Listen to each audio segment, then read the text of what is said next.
এখান থেকে একটা করে মোরব্বা তুলে দেখাবো কতটা সুন্দর হয়েছে এই কাঁচা আমের মোরব্বা। একটা প্লেটে আমি নিয়ে নেব।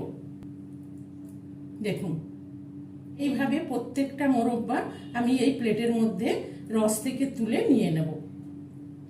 দেখেই বুঝতে পারছেন কতটা পারফেক্ট হয়েছে এই কাঁচা আমের মোরব্বা। দেখুন, একদম প্রত্যেকটা আলাদা আলাদা করে কত সুন্দর হয়েছে। তো এইভাবে একবার কাঁচা আমের মোরব্বা বানিয়ে দেখুন কতটা লোভনীয় হয়েছে।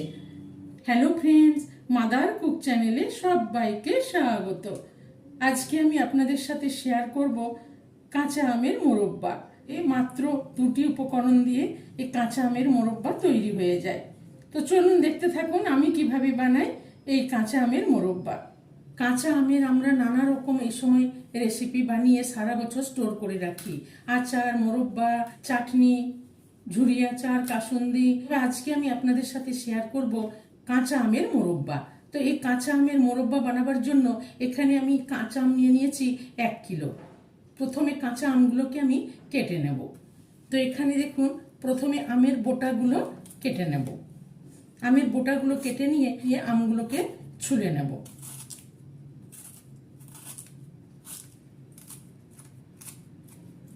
দেখুন, একটা কাঁচা আম আমি এরকম চোগলাগুলো ছাড়িয়ে নিলাম। প্রত্যেকটা আমকে আমি এরকম বোটাগুলো কেটে চোগলাগুলো ছুলে নেব। সব আমগুলোর আমি চোগলাগুলো ছুলে নিলাম। এবার আমগুলোকে কেটে নেব। এবার আমগুলোকে আমি এরকম করে পিস পিস করে কেটে নেব।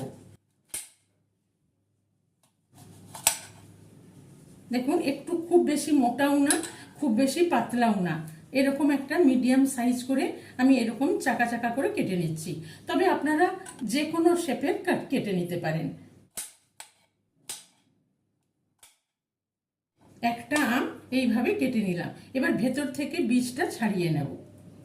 দেখুন কত সুন্দর লাগছে দেখতে। একটা আমকে আমি এইভাবে কেটে নিলাম। এইভাবে প্রত্যেকটা আম আমি কেটে নেব। সব আমগুলোকে আমি এইভাবে গোল গোল করে পিস পিস করে কেটে নিলাম। দেখুন কত সুন্দর লাগছে। আমি এখানে একটা বড় বাটি নিয়ে নিয়েছি, এর মধ্যে আমগুলো নিয়ে নেব। নিয়ে এবার আমগুলোকে ভালো করে ধুয়ে নেব। আমগুলোকে একদম খুব সুন্দর করে পরিষ্কার করে ধুয়ে নিলাম। আমগুলো কাটার পর তো একটা কষ থাকে, সেই কষটা ধুয়ে নিলাম ভালো করে। এবার আমগুলোকে একটু সেদ্ধ করে নেব। আমগুলোকে সেদ্ধ করার জন্য গ্যাসে একটা কড়াই চাপিয়ে দিয়েছি, আর এখানে দিয়ে দেবো পরিমাণ মতন বেশ খানিকটা জল। এবার এখানে দিয়ে দেবো 1 চামচ মতো লবণ। লবণটা দিয়ে একটু ভালো করে মিশিয়ে নেব। লবণটা দিয়ে ভালো করে মিশিয়ে নিলাম। গ্যাসের ফ্লেমটা অন করে দিয়ে এবার এখানে আমগুলো দিয়ে দেব। আমি একটু জল বেশি করে দিয়েছি, সব আমগুলো জলের মধ্যে ডুবে গেছে। আমগুলো দিয়ে দিয়েছি, দিয়ে এবার ফুটিয়ে নেব। আমগুলো দেওয়ার পর ফুটে গেছে। এবার হাই ফ্লেমে রেখে আমগুলোকে ফুটিয়ে নেব। আমগুলোকে ফুটিয়ে সেদ্ধ করে নেব যতক্ষণ না পর্যন্ত আমগুলো হাফ সেদ্ধ হচ্ছে। পুরোপুরি কিন্তু সেদ্ধ করব না, পুরো সেদ্ধ হলে আমগুলো গলে যাবে, সেই জন্য হাফ সেদ্ধ করে নেব। তো এবার আমি একটু ঢেকে দেব, ঢেকে হাফ সেদ্ধ করে নেব। একটু ফুটিয়ে নিলাম 3-4 মিনিট। আমগুলো হাফ সেদ্ধ হয়ে গেছে। এবার গ্যাসের ফ্লেমটা অফ করে দিলাম, দিয়ে আমগুলোকে ছেঁকে নেব। দেখুন আমগুলোকে ছেঁকে নিয়েছি। এবার আমগুলোকে একটু ঠান্ডা করে নেব। গরম গরম চিনির শিরায় আমগুলো দিলে আমগুলো গলে যাবে, সেই জন্য আমগুলোকে একটু ঠান্ডা করে নেব। ততক্ষণে আমি চিনির শিরাটা তৈরি করে নেব। তো চিনির শিরাটা তৈরি করার জন্য গ্যাসে একটা কড়াই চাপিয়ে দিয়েছি। দিয়ে দেখুন এখানে আমি ভর্তি 1 কাপ চিনি নিয়ে নিয়েছি। 1 কিলো আমের মোরব্বা বানাবার জন্য এখানে 8 কাপের মেজারিং কাপের ভর্তি 1 কাপ আর 1/4 কাপ চিনি নিয়ে নিয়েছি। এই চিনিগুলো দিয়ে দিলাম। এবার ওই কাপেরই মেপে 1 কাপের থেকে একটু কম জল দিয়ে দিলাম। দিয়ে ভালো করে চিনিটাকে নেড়ে জলের সাথে মিশিয়ে নেব। চিনিটা দিয়ে ভালো করে চিনিটা ফুটে গেছে। এবার চিনিটাকে ভালো করে ফুটিয়ে নেব। এখানে আমি একটা ছোট পাতিলেবু নিয়ে নিয়েছি, এই পাতিলেবুর রসটা দিয়ে দেবো।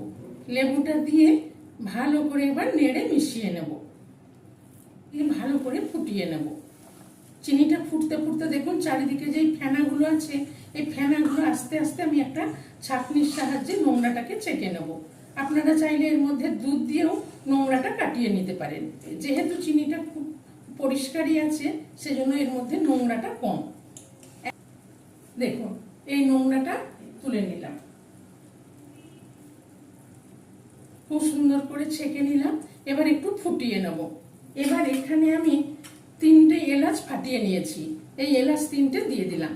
এলাচগুলো নাও দিতে পারেন, অপশনাল, কিন্তু এলাচটা দিলে মোরব্বাগুলোর মধ্যে খুব সুন্দর একটা ফ্লেভার আসবে। এলাচগুলোটা দিয়ে একটু ভালো করে ফুটিয়ে নেব, যাতে শিরাটা একতারের শিরা তৈরি হয়ে যায়। এই আমের মোরব্বা বানানো কিন্তু ভীষণ সহজ, যে কেউ বাড়িতে বানিয়ে নিতে পারবেন। আর এটি বানিয়ে সারা বছর স্টোর করে রাখা যায়, আর যখন ইচ্ছে হবে তখনই খেতে পারেন। চিনির শিরাটা একদম রেডি, একটা চটচটে আঠালো চিনির শিরা তৈরি হয়ে গেছে। এবার এখানে আমি আমগুলো দিয়ে দেবো। একটা থালাই করে নিয়ে আমগুলোকে পুরো ঠান্ডা করে নিলাম। এবার আমগুলো দিয়ে দেবো।